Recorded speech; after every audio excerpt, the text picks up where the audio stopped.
kita perlu mengkritisi ya. Mengkritisi itu yaitu mengamati apakah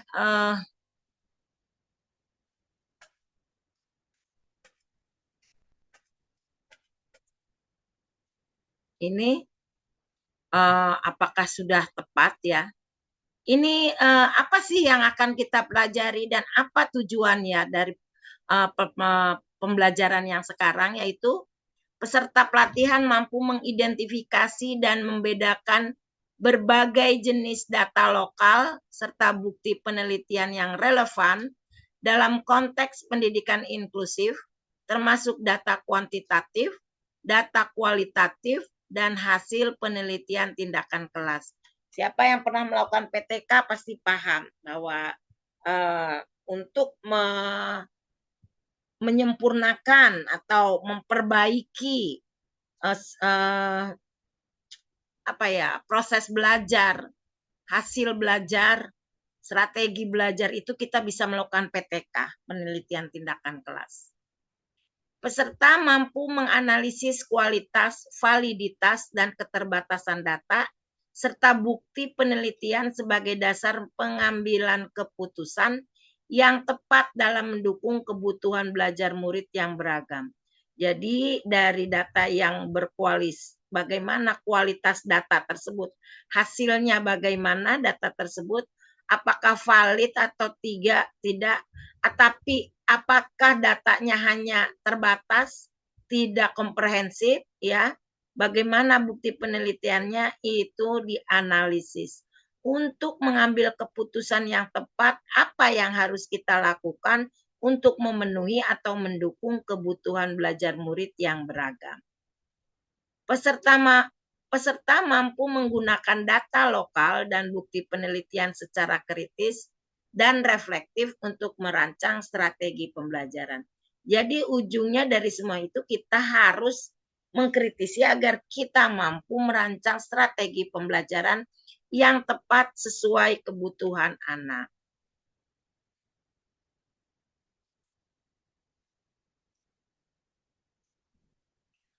Ada data dua jenis ya.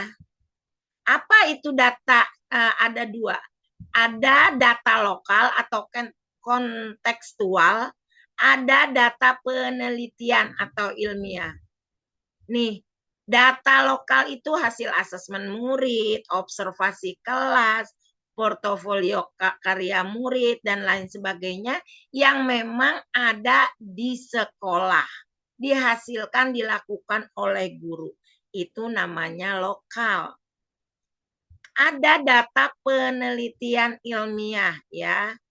Misalnya hasil penelitian akademik, dilakukan penelitian-penelitian secara lanjut, ya tentunya ilmiah. Bagaimana proses penelitian ilmiah?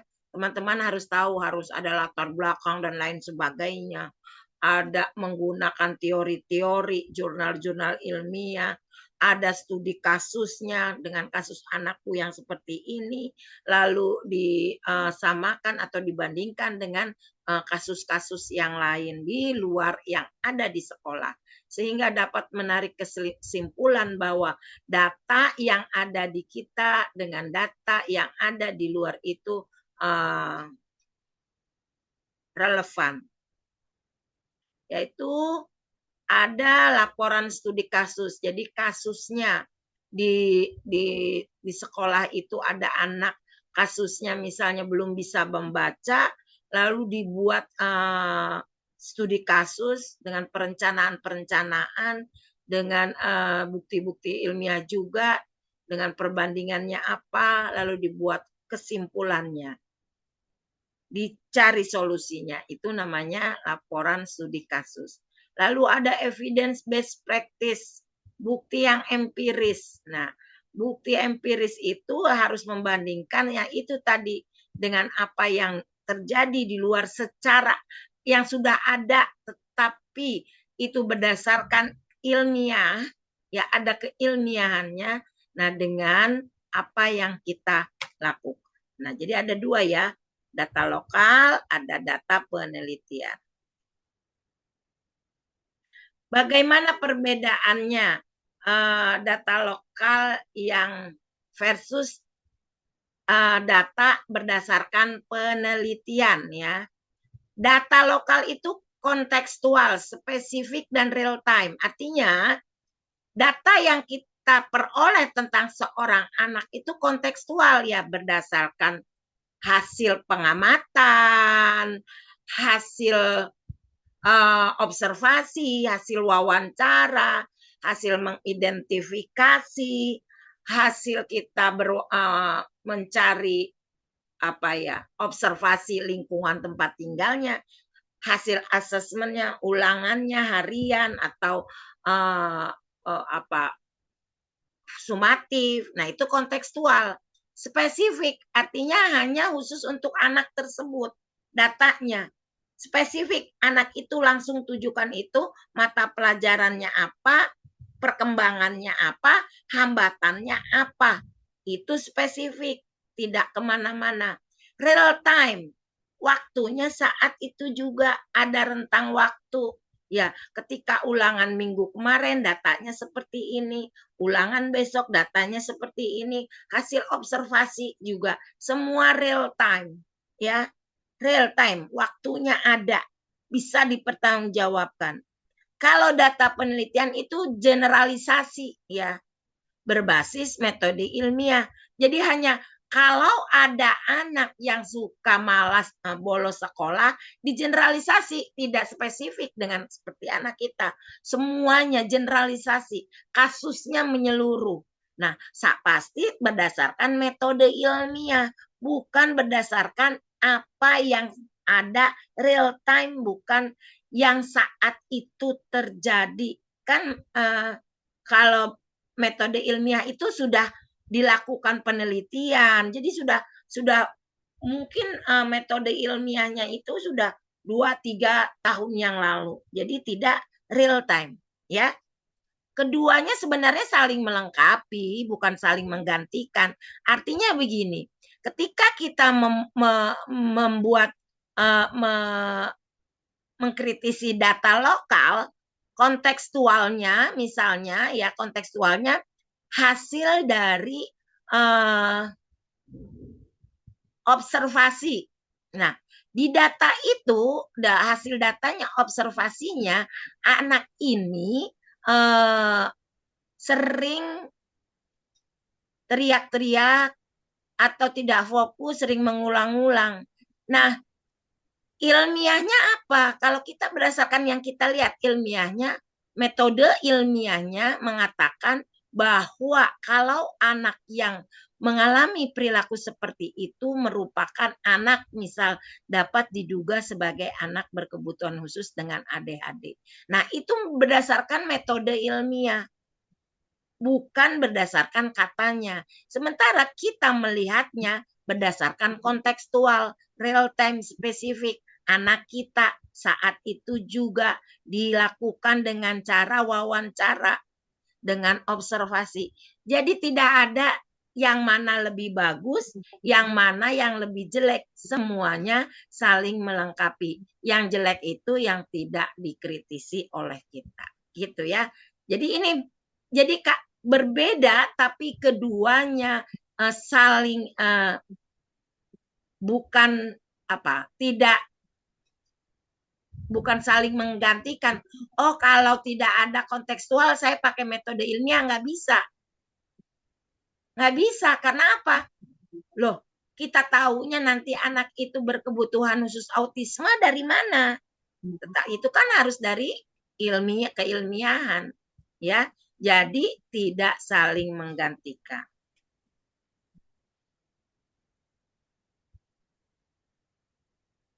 Lanjut. Kenapa kita mengkritisi itu sama ini kurang apa enggak, ini jelek nih, kenapa jelek ya? Oh, ini bagus karena faktor ini, tuh namanya mengkritisi. Ingat ya ibu-ibu, teman-teman, mengkritisi itu harus dengan solusi ya. Kalau mengkritik tanpa solusi bukan mengkritik. Itu menjustifikasi, tuduhan. Ya, tuduhan namanya. Kalau kritik, mengkritisi itu nanti kita kritisi data kita, tentang anak kita, maka kita harus mencari solusi. Nah, itu namanya mengkritisi. Ini jelek, ini bagus, nih mengkritisi. Saya harus begini, itu namanya mengkritisi. Kenapa harus kita mampu atau mau melakukan kritisi data-data kita, menghindari keputusan yang keliru. Ini benar enggak ya? Ini udah sesuai atau tidak? Coba saya lihat hasil asesmennya. Kenapa asesmen akhir semesternya nilainya bagus, tetapi kenapa hariannya jelek gitu? Lalu kita bandingkan, kita buat, lalu kita cari data ilmiah. Mengapa seorang anak bisa berubah hasil belajarnya, padahal kemampuannya tidak jelek gitu ya, bagus di atas rata-rata. Nah, kita cari bukti ilmiah, cari ilmiahnya kenapa anak seperti itu. Ternyata anaknya sedang dalam keadaan tertekan, orang tuanya baru meninggal dunia, ya. Jadi kita cari observasi, kita cari kalau anak yang sedang tertekan dia performanya akan turun karena emosinya juga labil. Nah, itu ilmiah. Maka ketika keputusan yang kita ambil itu sudah berdasarkan keilmiahan dan kontekstual. Menjamin intervensi tepat sasaran. Artinya, setelah kita kritisi mengapa datanya seperti itu, kita akan tahu apa yang harus kita lakukan, bagaimana yang kita lakukan, intervensi apa. Intervensi itu apa yang akan kita lakukan terhadap anak kita. Kegiatan apa, intervensi. Ya, tepat sasaran. Jangan masalahnya karena dia tidak mampu komunikasi, ketidakmampuan berkomunikasi, dia keterbatasan verbalnya. Loh, kenapa yang kita intervensi adalah mengenai motoriknya? Berarti intervensinya itu tidak tepat sasaran. Meningkatkan profesionalisme guru pasti. Guru yang profesional itu anti kritik. Tapi ingat, kritik yang membangun, kritik harus sesuai solusi.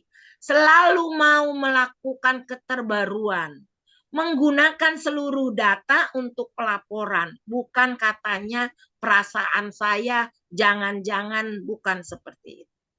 Mendukung pembelajaran berbasis kebutuhan individu. Iya, saat kita melihat mengkritisi data ada seorang anak yang mengalami masalah belajar, hambatan belajar, tentunya kita akan berpikir apa yang harus kita lakukan anak ini supaya kebutuhan belajarnya terpenuhi. Itu kan individual.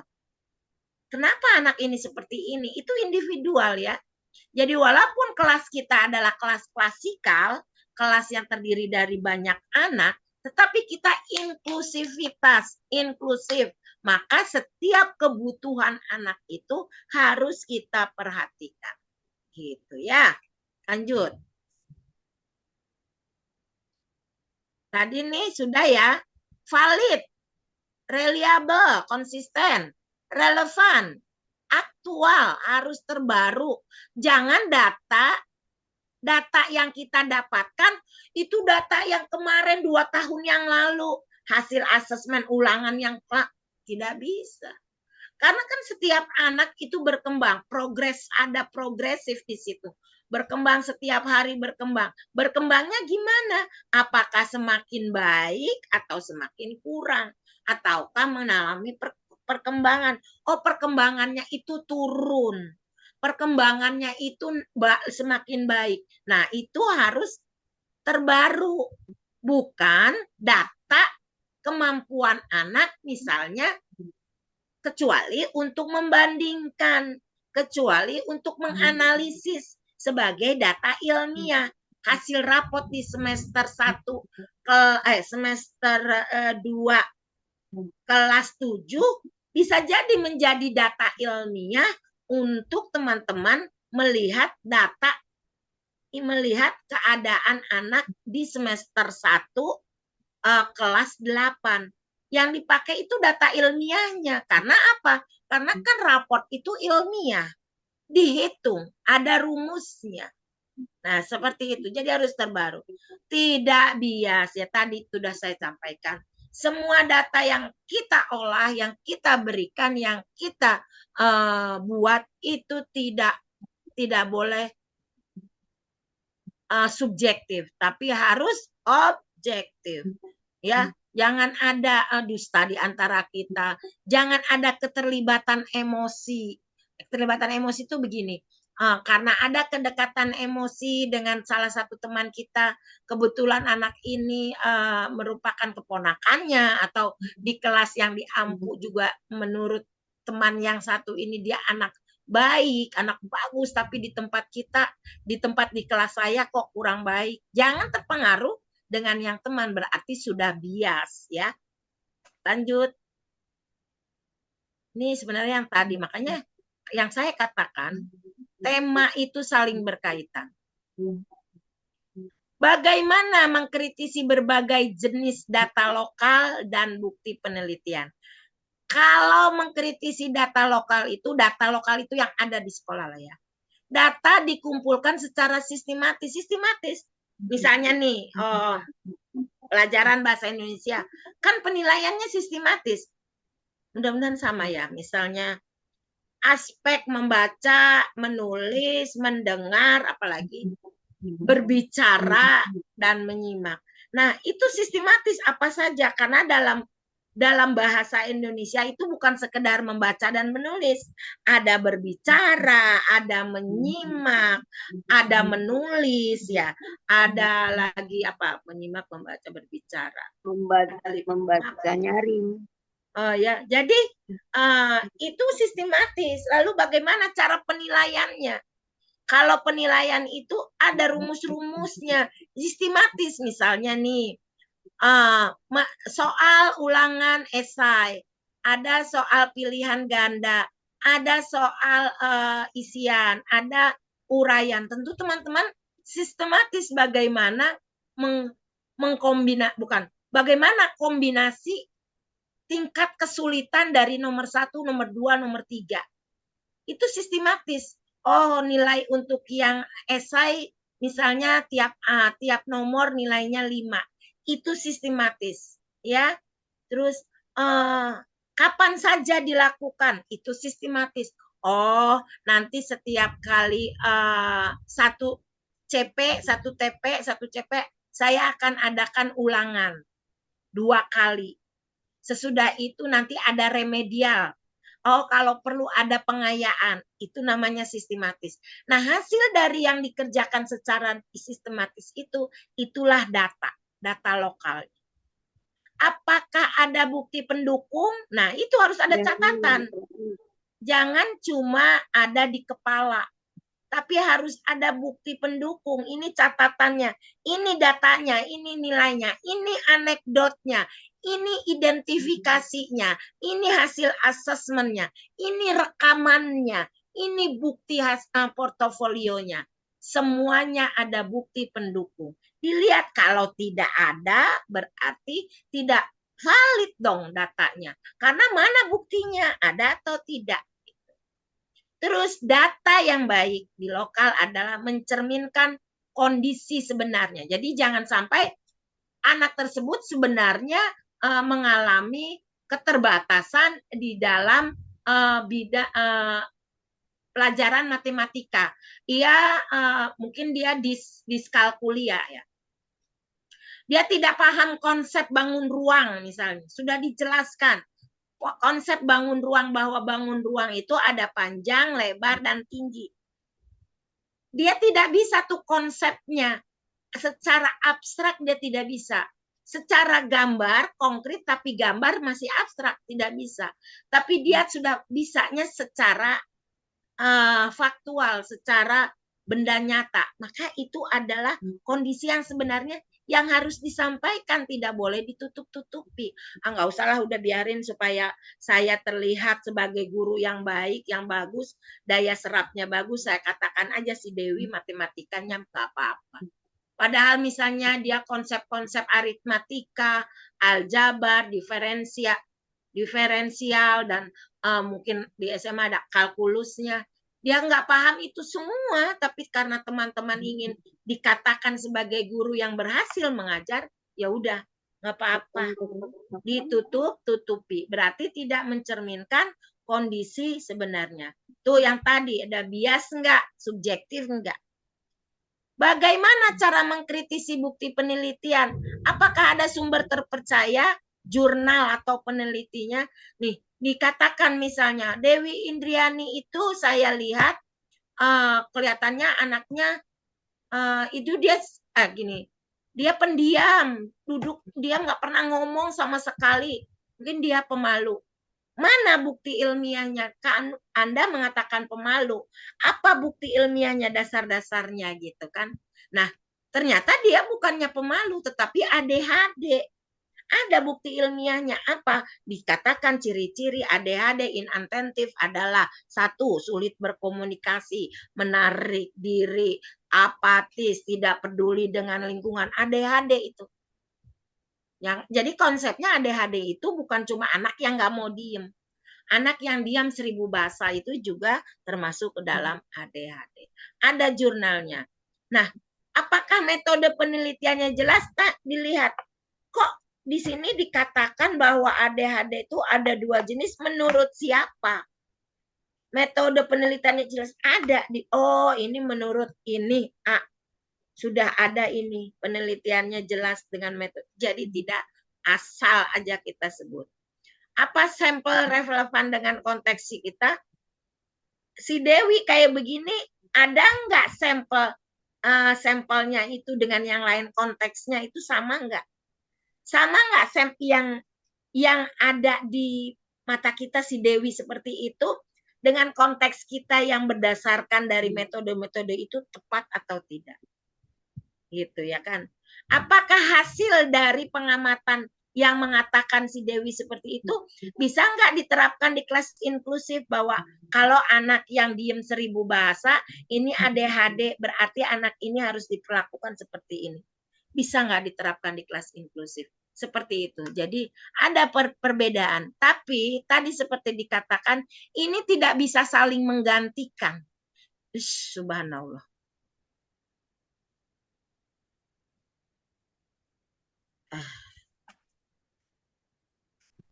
Ini tidak bisa saling menggantikan, tapi yang bisa saling melengkapi. Apa tantangannya? Satu, datanya tidak lengkap, gurunya nggak pernah bikin daftar nilai. Bikin daftar nilainya ntar aja sekalian kalau mau bagi rapot, baru riweh masukin data. Ya, interpretasi yang subjektif. Subjektif itu ya tidak objektif. Jadi pemahamannya tentang data itu subjektif. Enggak, ini enggak kayak begini. Enggak, itu subjektif. Tapi kalau objektif ya memang kenyataannya seperti itu. Ketika kita memasukkan data pun harus objektif. Kita penalarannya terhadap apa yang kita lihat juga harus objektif. Lalu keterbatasan waktu-waktunya yang sangat sedikit. Terkadang kita ingin melihat atau mengobservasi seorang anak, itu waktunya cuma sedikit. Pertemuan saya dengan dia, dengan anak itu cuma sebentar. Atau waktu untuk melakukannya, ya karena berbagai macam kurangnya literasi data guru. Guru hanya kekeh hanya dengan satu data, ya. Literasi data itu kemampuan teman-teman membaca data. Banyak orang yang ada beberapa orang yang tidak mampu membaca data. Ya, bahwa kalau sudah diberikan rentangnya seperti ini, kalau baik antara nilai sini segini cukup baik, dan itu kan membaca data, literasi data. Atau ketidakmampuan ketika ada profil anak, itu kan data, profil anak itu kan data. Guru diberikan untuk membacakannya. Kayak tadi tuh, kemampuan literasi data. Bisa nggak ini, mana ini yang anak ini mengganggu, mencelakai orang lain, atau menarik diri? Ada yang tidak mampu dengan membaca data tersebut. Jadi kalau kemampuan literasi data gurunya kurang, maka dia tidak bisa menginterpretasikan data itu. Tidak bisa juga menuangkan data. Apa yang dia amati, apa yang hasil observasi, wawancara, tidak mampu menuangkannya itu ke dalam bentuk data. Tapi kalau yang sudah paham, oh ini kalau seperti ini bagusnya instrumennya ini checklist nih. Ini harusnya skala sikap nih. Nah, itu kemampuan literasi datanya. Jadi bukan pakai nilai nih. Oh ini bukan pakai angka tapi harus kualitatif nih. Dengan deskriptif nih seperti ini. Nah, itu kemampuan dengan literasi data guru. Lanjut. Bagaimana strateginya? Menggunakan instrumen asesmen yang tepat. Kalau data tidak lengkap, instrumen asesmen yang tepat. Ya, tepat sudah, tapi tidak melaksanakan, ya juga tidak bisa.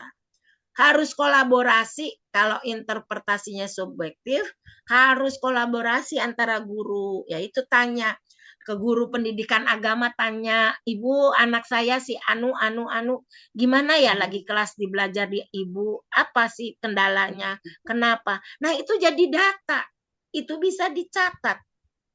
Ya, pelatihan literasi data ini harusnya terus-terus, pelatihan itu nggak mesti datang kok. Nggak bisa mesti harus forum seperti ini. Kadang forum seperti ini tidak efektif. Karena apa? Kurang efektif. Ya, ada yang sambil melakukan pekerjaan lain karena satu dan hal. Ada yang motivasinya kurang. Ada yang memang dalam keadaan sakit dan lain sebagainya. Tetapi pelatihan yang terbaik adalah berdasarkan pengalaman dan tutor sebaya dengan teman-teman. Tanya, terus tanya, aplikasikan, ATM, amati, tiru, modifikasi. Strateginya kalau kurang literasi, maka gabungkan data lokal dan hasil penelitian kayak tadi itu saya lakukan. Nah, bagaimana menyatukan, mengintegrasikan data untuk sebuah keputusan? Kalau data lokal yang tadi itu ada hasil ulangan dan lain sebagainya, observasi dan lain sebagainya, wawancara dengan orang tua murid dan lain sebagainya. Itu memahami dari situ kita harus paham, oh butuhnya ini. Anak ini karena pola asuh, pendekatannya adalah diberikan rasa nyaman, bahwa sekolah juga keluarga buat dia. Itu jadi paham apa butuhnya. Nah, kalau penelitian untuk apa? Menentukan strategi efektif. Berdasarkan penelitian nih, anak yang mengalami masalah, apa ya? Misalnya anak yang masalah dengan ketidakmampuan mengenal huruf A, berdasarkan strateginya, oh anak kayak begitu pakai strategi pendekatannya dengan memaksimalkan sensori taktilnya. Ya udah, dia tidak huruf A, maka bikin huruf A di tangannya. Ini A ya nak, sehingga dia tahu bahwa itu huruf A. Lalu dengan kita sudah tahu ini, integrasi ya dengan keputusannya itu akhirnya setelah kita data itu kita satukan dari data lokal, data ilmiah, penelitian dan lain sebagainya, itu dapat menghasilkan pembelajaran yang inklusif dan berkualitas. Mari kita belajar mengkritisi berbagai jenis data lokal. Data siswanya, siswa sulit membaca. Penelitiannya, metode fonik terbukti efektif karena baca ya. Fonik itu pakai suku kata. Metode fonik. Barata. Jadi anak-anak kalau fonik gini. Anak-anak suruh baca dulu. Itu yang saya pakai.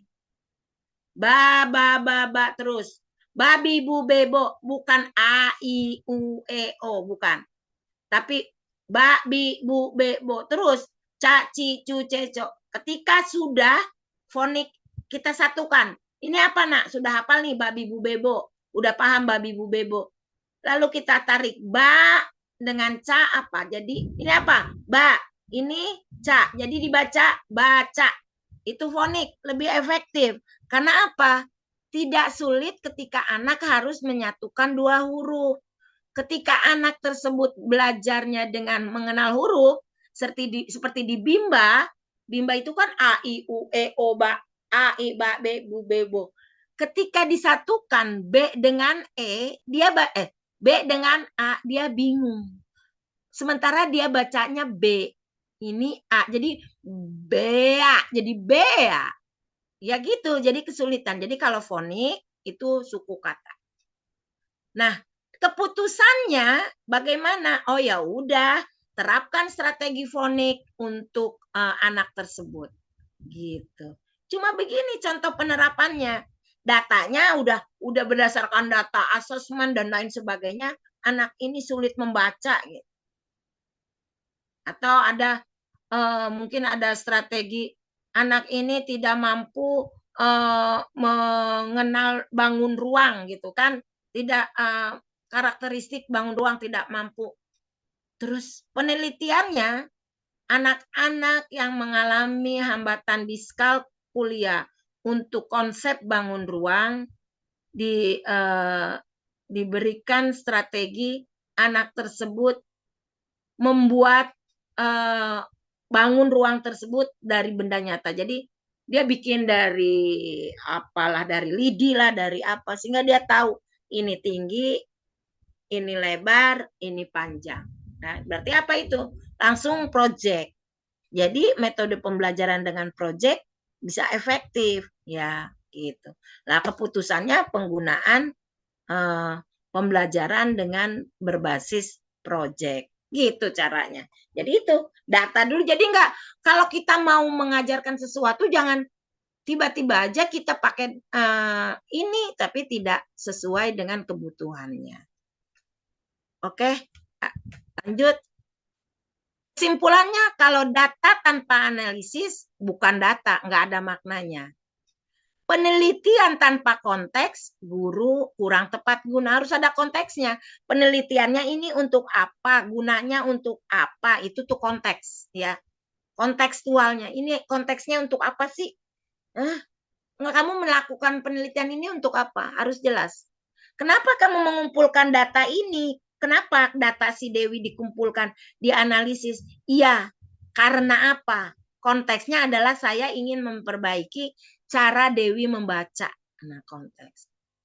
Nah, guru profesional mampu mengkritisi dan mengintegrasikan keduanya.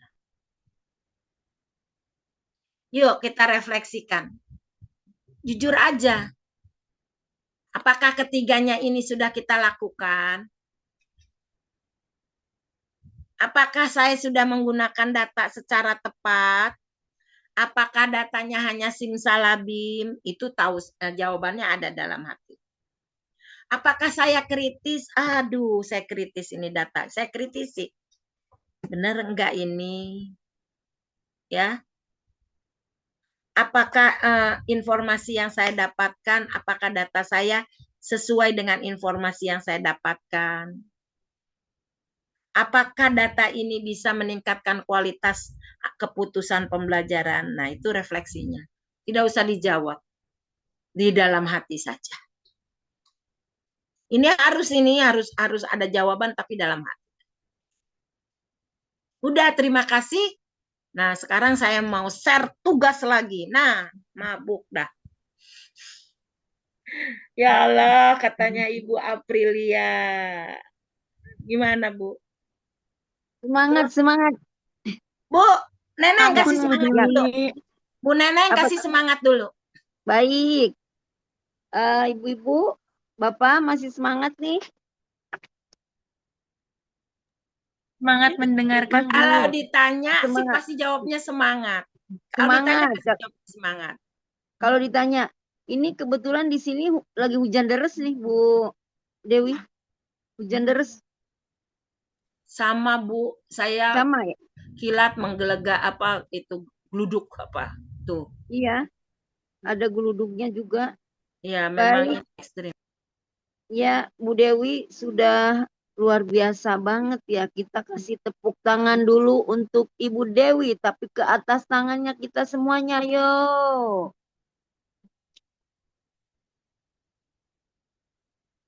Kita hitung ya, tepuk tangannya sampai 21 kali. Karena hari ini adalah tanggal 21.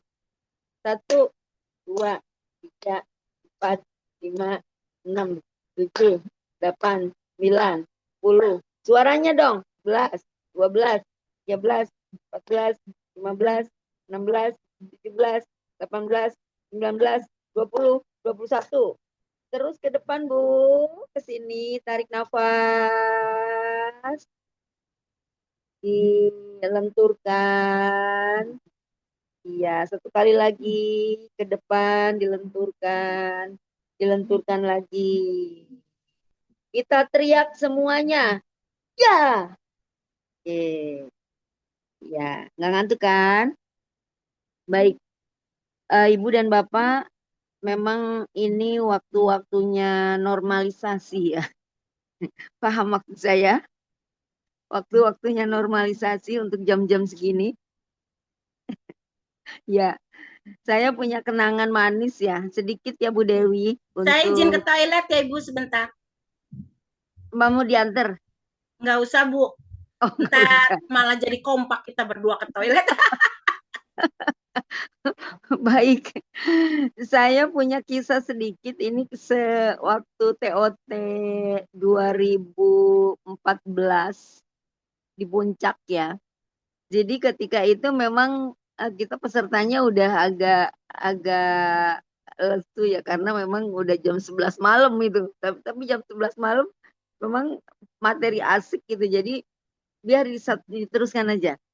Terus saya bernyanyi gitu ya. Mau nggak denger nyanyiannya? Denger aja tuh. Kalau di sana karena kita luring ya sambil gerak gitu. Kalau ini nggak usah gerak juga nggak apa-apa ya, didengerin aja. Tapi kalau mau goyang juga boleh.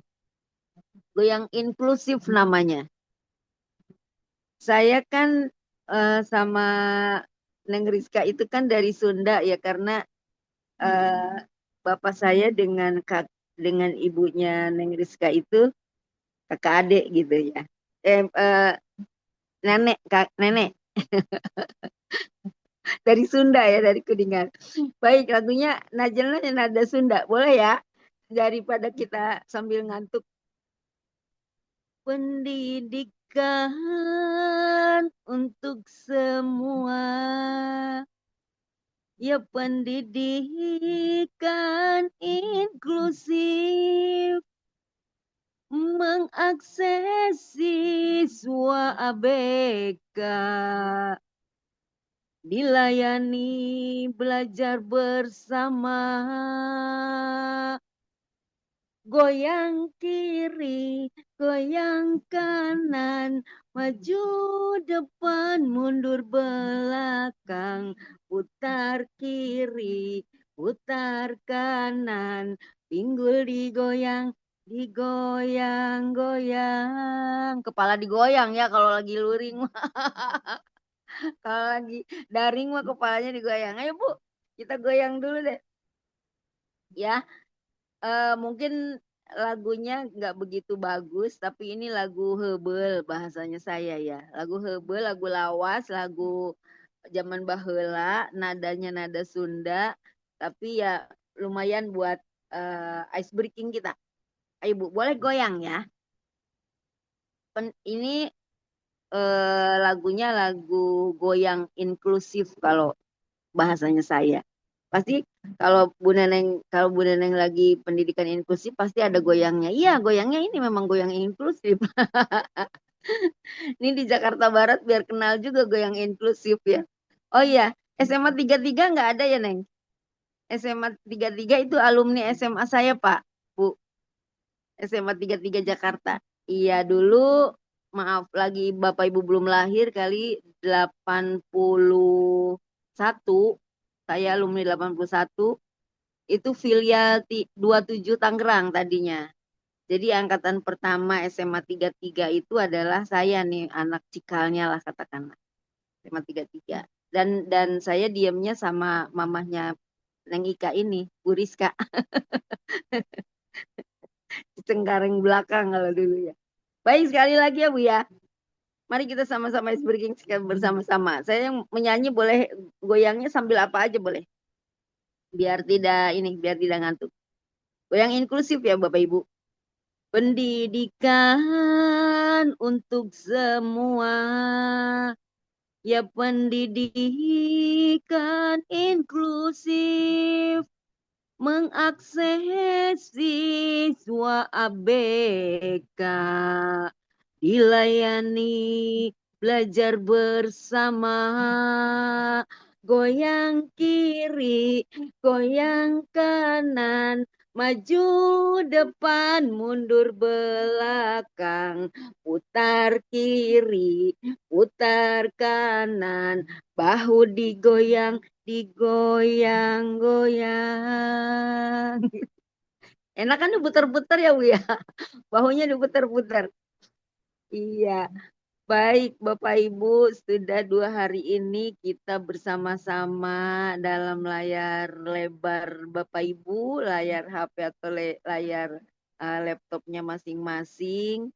Mudah-mudahan semuanya mendapat kekuatan, mendapat kesabaran, mendapat ikhlas. Ini pembelajaran buat kita semuanya bahwa segala sesuatu yang kita terima hari ini mudah-mudahan bisa dimanfaatkan untuk hari esok. Karena sebaik-baik kita adalah yang berguna, yang bermanfaat bagi orang lain. Semoga Bapak Ibu pun juga demikian nanti. Mudah-mudahan Bapak Ibu nanti bermanfaat bagi orang lain yang membutuhkan.